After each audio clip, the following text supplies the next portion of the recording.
Hey everybody, let me just put this camera in a cup. I'm just like, let's do that. Set that up. Okay, now we're ready to go. Live from California, this is the PCBV report. Yo, what up, peeps? How's it going? It's PCBV report. Hell yeah. We're about to start, but before we do, thanks for the support on the video. And I'm not talking about my news video, I'm talking about my music videos, because that last one got like 0 views, so like, oh, that's great. But anyways, let's get right into the story. Because WikiLeaks, you know those guys that published that information about John Podesta and published Hillary Clinton's emails? Yes, they're back at it again. With the white vans. And they're, you know, just like taking things from people. Except they took it from the CIA, and they didn't exactly take it. I'll let WikiLeaks explain. Recently, the CIA lost control of the majority of its hacking, including malware, viruses, Trojans, weaponized zero-day exploits. This extraordinary collection, which amounts to more than several hundred million lines of code, gives its possessor the entire hacking capacity of the CIA. The archive appears to have been circulated among former U.S. government hackers and contractors in an unauthorized manner, one of whom has provided WikiLeaks with portions of the archive. It's crazy. And what they found was also really crazy. The CIA malware targets iPhone, Android, and smart TV devices because they're trying to hack people. An example of this, I'll let WikiLeaks explain again. The first full part of the series, Year Zero, comprises 8,761 documents and files from an isolated, high-security network situated inside the CIA's Center for Cyber Intelligence in Langley, Virginia. It follows an introductory disclosure last month of CIA targeting French political parties and candidates in the lead-up to the 2012 presidential elections. Oh yeah, we're just gonna like be hacking that French election.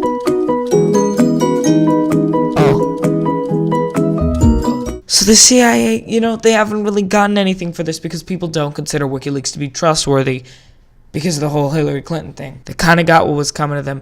Nobody really believes in them anymore. I don't think that should happen, but it's what it is. Also, they said this. U.S. consulate in Frankfurt is a covert CIA hacker base. In addition to its operations in Langley, Virginia, the CIA also uses the United States consulate in Frankfurt as a covert base for its hackers covering Europe, the Middle East, and Africa. Oh my goodness. So the CIA are basically hacking foreign elections, hacking foreign governments, hacking people just to collect data on them that they can use later on. That sounds very much like something that the United States would do. And as I said before, people are not trusting WikiLeaks with this information. They think that they may have made up this information, but it's probably true. Now, here's the thing. When Hillary Clinton's email leaks came out, you would hear about it always in CNN or on Fox. But nowadays, you don't hear anything about this Vault 7 leaks. Let's blame the media. Let's blame the media. Let's blame the media. Pretty much for one day or two, but if you turn on the news right now, I guarantee you will not find the Vault 7 leaks. Because they're not that big in the media, but they should be. Because the CIA cannot be allowed to go on with this further. We always think, yeah, it's a CIA, they do that, they've always done that. But it's not. They haven't always done that. The CIA was created for different reasons. They weren't created to attack foreign governments. They were created to ensure the security of our country. If you get one thing from this, until something is proven true, you should treat it as false. And I think in this case, what WikiLeaks did was proven true because a contractor told them. So yeah.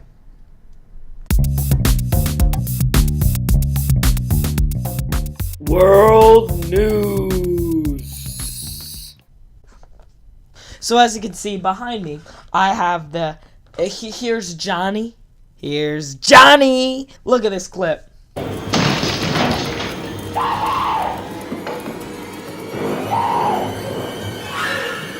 Here's Johnny. YouTube, please don't sue me for copyright infringement. I'm part of the commentary community now, guys.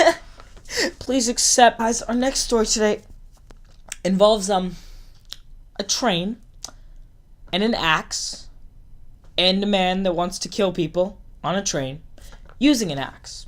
So in a Dusseldorf train station in Germany, Germany, there was a man who was mentally ill. He took an axe and started injuring people. And I may sound very not upset about it, but nobody was killed. So how can I not see this as very strange? This man was mentally ill, and he went into a train station and tried to kill people with an axe.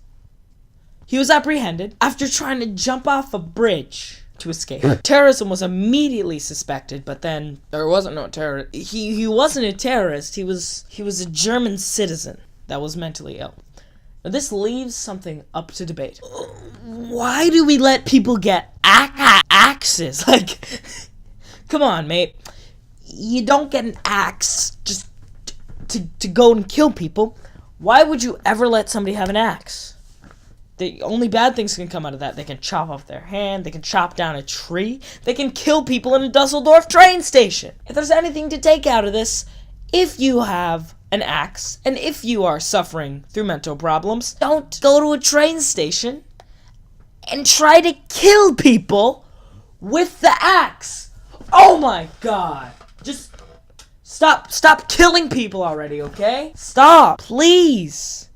Just stop it.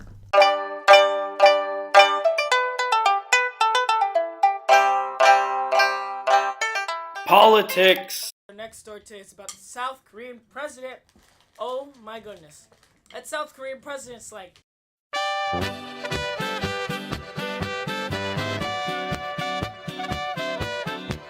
Dabbing is out of date. Shut up, Andre. So, basically, the South Korean president got impeached. And you know why? Because she was running a corruption scandal. And that corruption scandal be like... They ask you how you are, and you just have to say that you're fine when you're not really fine, but you just can't get into it because they would never understand. Basically, what the corruption scandal was. The corruption scandal was that her friend was caught having corporations donate to her nonprofits so she would make money. And the president was caught up in this scheme by offering them tax breaks if they did this. Holy crud!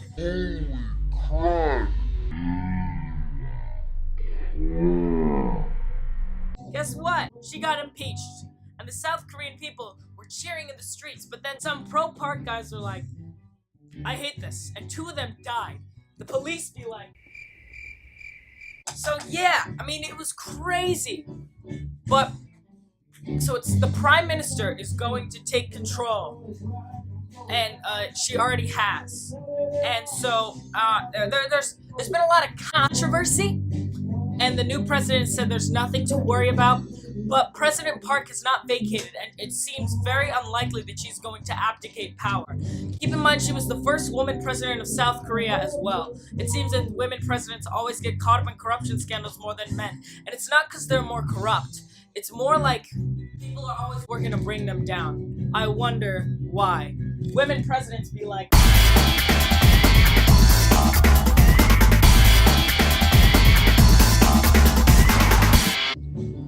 So yeah, next segment.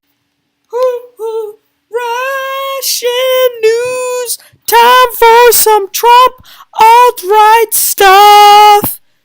Trump alt-right. Yeah, no, guys, our next story today comes from within the Russian government because, as everybody knows, Russia hacked the election of the United States. They hacked the DNC, and they released Hillary Clinton's emails.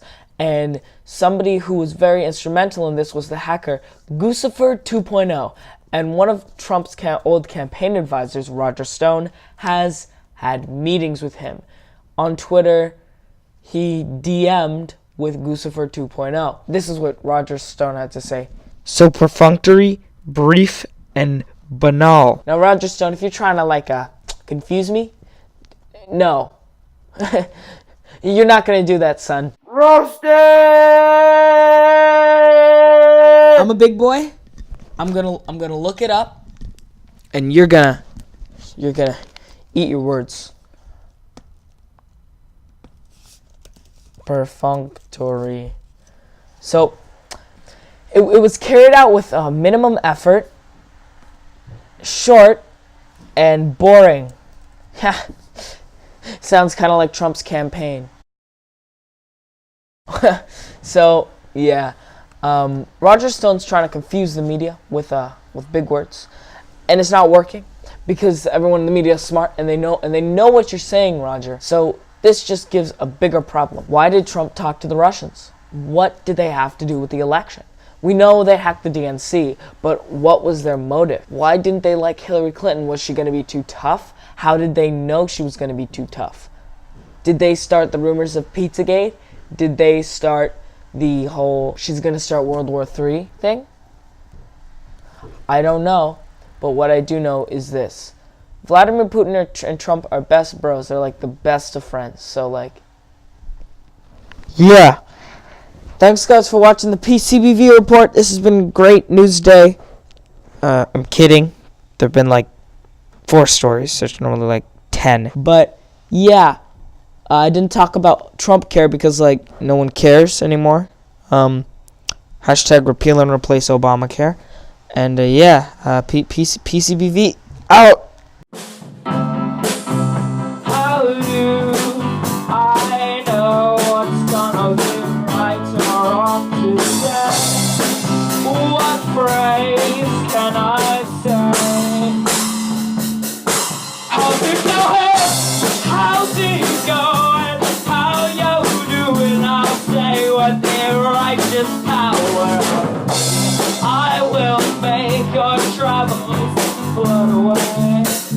Oh yeah, my dog almost got eaten by a squirrel.